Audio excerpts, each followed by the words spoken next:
Speaker. My question is to the Premier. In my supplemental question yesterday, I asked this government if the people of Ontario should prepare for internment camps. In September, the federal government posted a call for expressions of interest for contractors to supply, provide and manage quarantine isolation camps throughout every province and every territory in Canada. These quarantine isolation camps, however, are not limited to people with COVID, but provide a wide latitude for many people to be detained. Surely this government is aware of the intentions to build these isolation camps from coast to coast. And my question to the Premier is, how many of these camps will be built, and how many people does this government expect to detain? Question. Back to the Premier. Here's the RFP, and in the RFP it uses clear language to express that these camps can be used for a broad spectrum of people, not limited to travellers. Indeed, it doesn't even mention international travellers. It's just a broad latitude of people. And I'll send over the copy of the RFP after. So your government must be in negotiations and aware of these plans to potentially detain and isolate citizens and residents of our country and our province. So, Speaker, to the Premier, where will these camps be built? How many people will be detained?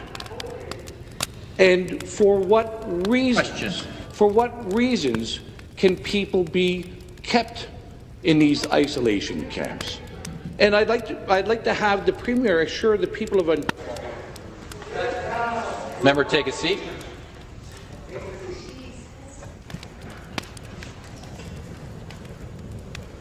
The next question.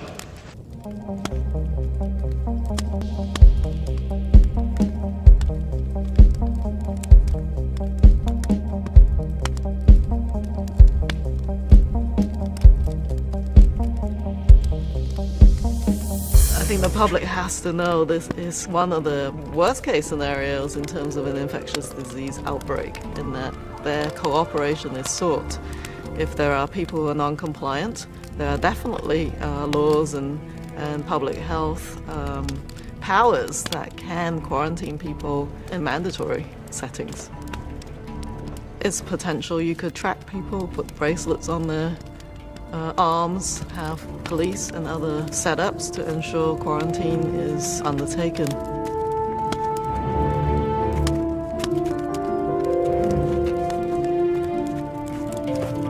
It is better to be preemptive and precautionary and take the heat of people thinking you might be overreactionary, get ahead of the curve, and then think about whether you've overreacted later. But it's such a serious situation that I think decisive early action is the key.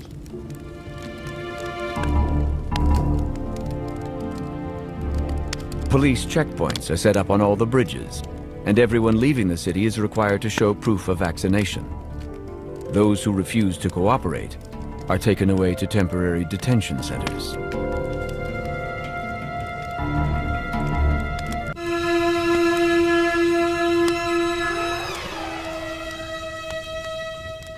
I'm telling you, if people don't do what is supposed to be done, because it's not only your life, but the life of others that will be in measure, I will be very a bad boy.